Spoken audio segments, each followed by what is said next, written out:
और मेरे भक्तों, आप लोग कैसे हैं? उम्मीद करती हूँ बढ़िया होंगे, फर्स्ट क्लास होंगे। देखिए, भगवान को इसलिए मत मानिए कि मुझे और चाहिए, मुझे और चाहिए। इसलिए मानिए कि जितना दिया बहुत दिया। तो इस तरह से कहीं मतलब इस तरह से अगर आप अपने विचार रखेंगे तो ज़िंदगी भर खुश रहेंगे। कैची धाम एक ऐसी जगह जहाँ असीम शांति मिलती है, जहाँ हर मुराद पूरी होती है। तो आज की स्टोरी में मैं बाबा के चमत्कार और राहु भगाने के लिए आप क्या रेमेडी कर सकते हैं, और किसी के ऊपर राहु का दोष है तो वो कैसे दूर होगा, ये दोनों चीज़ें बताऊंगी।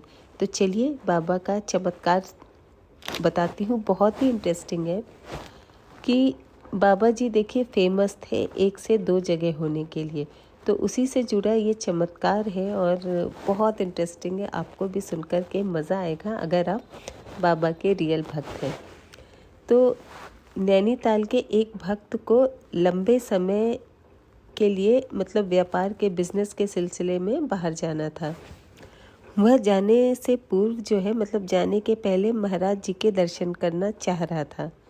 महाराज जी के उसने दर्शन कर लिए और दर्शन करने के बाद जब वह लौट रहा था तो उसके मन में विचार आया कि व्यापार के बाद घर लौटने पर पता नहीं महाराज के दर्शन हो पाए या नहीं हो पाए। मतलब वो इस चिंता में था। बहरहाल वह बाहर जाने के लिए गाड़ी में बैठ गया। गाड़ी कुछ स्टेशनों के बाद एक स्टेशन पर रुकी तो वो पानी लेने के लिए प्लेटफॉर्म पर गया। किसी ने उसे बताया कि नीप करोरी बाबा यहाँ बैठे हुए हैं।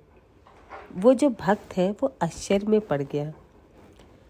वो सोचने लगा कि बाबा को तो मैं नैनीताल में छोड़कर आया हूँ, फिर वे यहाँ कैसे हो सकते हैं, ये कैसे संभव है।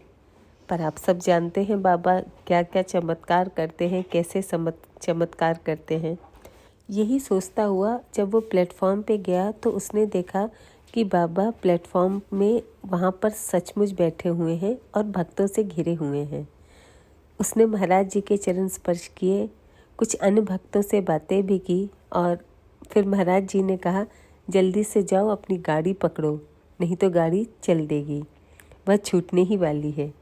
जब वह भक्त अपनी यात्रा समाप्त कर नैनीताल वापस आया तब भी महाराज जी वहीं पर थे और सबने बताया कि महाराज जी तो कहीं गए ही नहीं, वो तो हमेशा यहीं बैठे हुए थे। तो सच ये है कि बाबा नैनीताल के बाहर गए ही नहीं थे।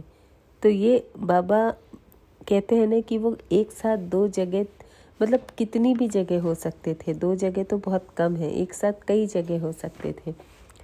तो अगर आप भक्त हैं तो आप एक्चुअली आपके अंदर एक मतलब एक सनसनी सी फैलेगी कि बाबा ऐसा कैसे कर सकते थे। तो बाबा ऐसे ही थे और वो ऐसे ही चमत्कार लोगों के साथ करते रहते थे। ऐसे ही एक और इंटरेस्टिंग बाबा से जुड़ी मतलब चमत्कार है जो लोगों ने शेयर किया है कि कानपुर के निकट एक जगह है पंखी। वहाँ बाबा जी के भक्तों ने एक हनुमान जी का मंदिर बनवाया था और मूर्ति की प्राण प्रतिष्ठा होने वाली थी। महाराज जी क्या था उस समय इलाहाबाद में थे। भक्त जो उनके भक्त थे उन्होंने मतलब बाबा जी से आग्रह किया कि वो प्राण प्रतिष्ठा और उसके बाद होने वाले भंडारे में शामिल हों। तो महाराज जी ने उस समय उन्हें मना कर दिया कि मुझे बहुत काम है, मैं नहीं आ सकता। समारोह के दिन जिस दिन मतलब वहाँ समारोह था, महाराज जी ने गृह स्वामी जो उनका एक शिष्य था उससे कहा, मुझे कुछ समय के लिए अकेला छोड़ दो और कमरे में बाहर से ताला लगा दो। अब महाराज जी की आज्ञा कैसे कोई टाल सकता था। उसने वैसा ही किया जैसे महाराज जी ने उसे आदेश दिया था। अगले दिन पंकी से कुछ भक्त, पंकी वही जहाँ पे मंदिर बना था, महाराज जी और गृह स्वामी को प्रसाद देने आए। उन्होंने मतलब गृह स्वामी को प्रसाद देने के बाद जो पंकी में समारोह हुआ था उसके बारे में बताया और साथ में बहुत खुश थे, बहुत मतलब खुश थे कि बहुत ही अच्छे से उनका समारोह जो है वो संपन्न हुआ और कहने लगे कि उससे भी ज़्यादा खुशी की बात थी कि बाबा भी वहाँ थे। यह सुनकर गृहस्वामी चकित थे। उन्होंने कहा, ऐसे कैसे हो सकता है? महाराज जी तो पूरे दिन इलाहाबाद में ही थे। लेकिन भक्तों ने कहा, आप गलत कह रहे हैं। महाराज दिन में 11 से 12 बजे तक तो मंदिर में ही थे। अब गृहस्वामी जी के आश्चर्य का ठिकाना नहीं रहा कि ऐसा कैसे हो सकता है।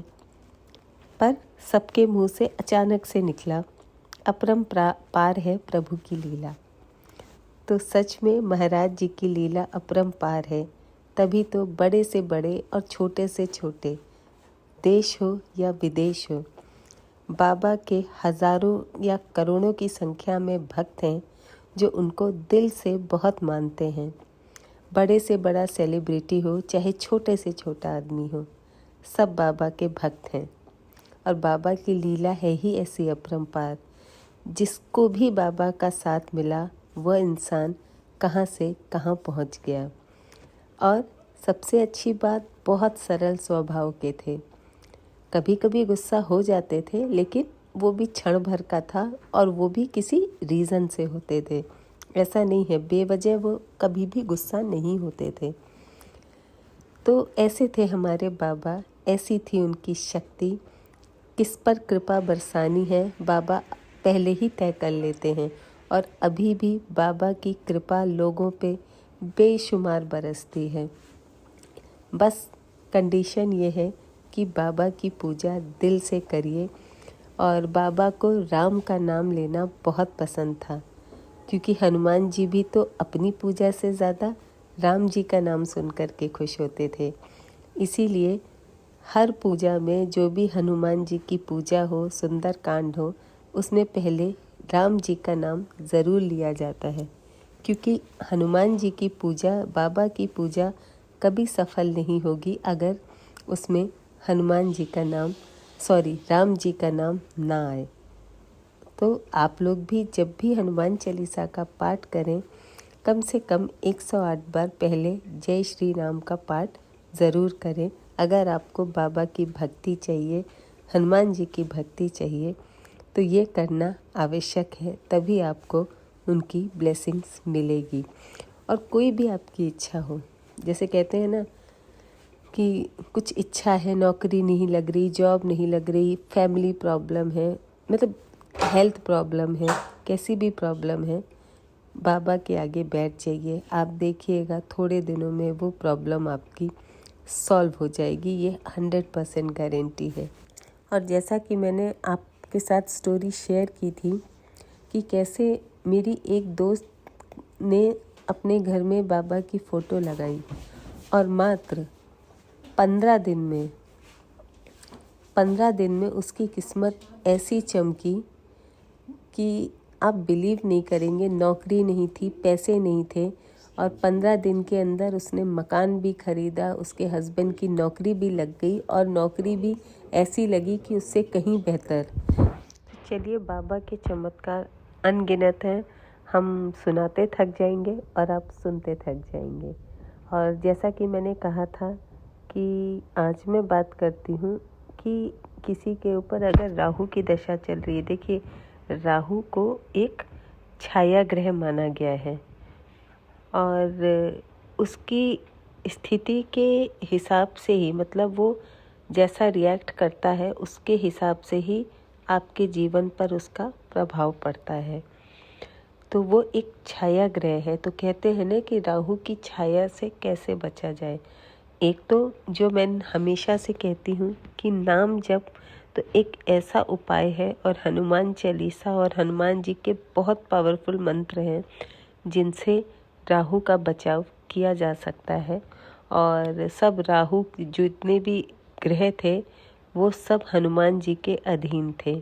लेकिन एक होता है कि लोगों को और भी चीज़ें करने पे विश्वास होता है। लोग सोचते हैं कि अच्छा मैं ये कर लूँ या रेमेडी करूँ कोई, क्योंकि आजकल देखिए बहुत सारी वास्तुशास्त्र है और होम रेमेडीज़ हैं। किस ग्रह से सबके लिए अलग अलग रेमेडीज़ हैं।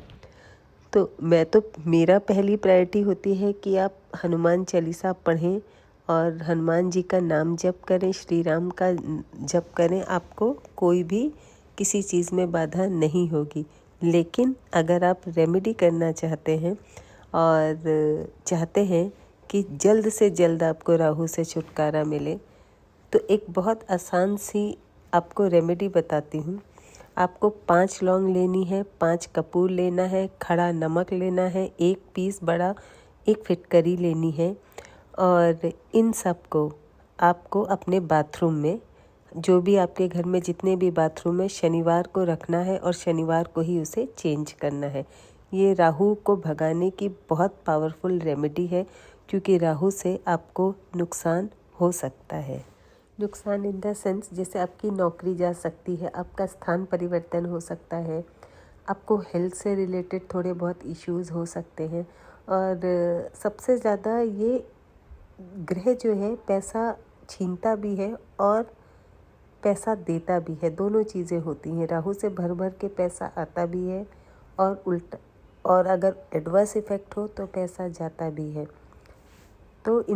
तो ये जो मैंने रेमेडी आज आपके साथ शेयर की है, ये बहुत ही पावरफुल रेमेडी है और आप मतलब इसको 1 महीना तक करिए, देखिएगा आपको निश्चित इससे लाभ ज़रूर मिलेगा। और अगर नाम जप कर रहे हैं साथ में भगवान का, हनुमान जी का, तब तो आपको बहुत जल्दी इसका फल देखने को मिलेगा। ऐसे बहुत से प्लैनेट्स हैं, ग्रह हैं, नक्षत्र हैं जो हमारी दिनचर्या को प्रभावित करते हैं। तो आप ये रेमेडी तो फॉलो करिए ही। मैं आपको रोज़ एक एक चीज़ों से बचने की रेमेडी आपसे ज़रूर शेयर करूँगी, क्योंकि अगर आपके मन में देखिए किसी चीज़ से विश्वास हो जाए कि हाँ ये चीज़ असर कर रही है, तो उसी से बहुत कुछ पॉजिटिव होता है। तो एक ये रेमेडी आज मैंने आपको राहु के लिए बताई है। ऐसी रोज़ रेमेडी मैं आपके साथ शेयर करूँगी।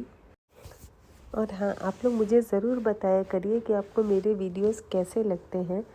अच्छे फीडबैक देंगे तो मुझे भी बहुत खुशी होगी और मैं और ज़्यादा मोटिवेट होंगी। तो अगर आपको अच्छे लगते हैं तो ज़रूर अच्छा कमेंट करिए, नहीं लगते हैं तो आई होप वीडियो पसंद आया होगा तो लाइक, शेयर, सब्सक्राइब ज़रूर करिएगा, क्योंकि इन सब चीज़ों से बहुत मोटिवेशन मिलता है कि हाँ आप तक मेरी बात पहुँच रही है।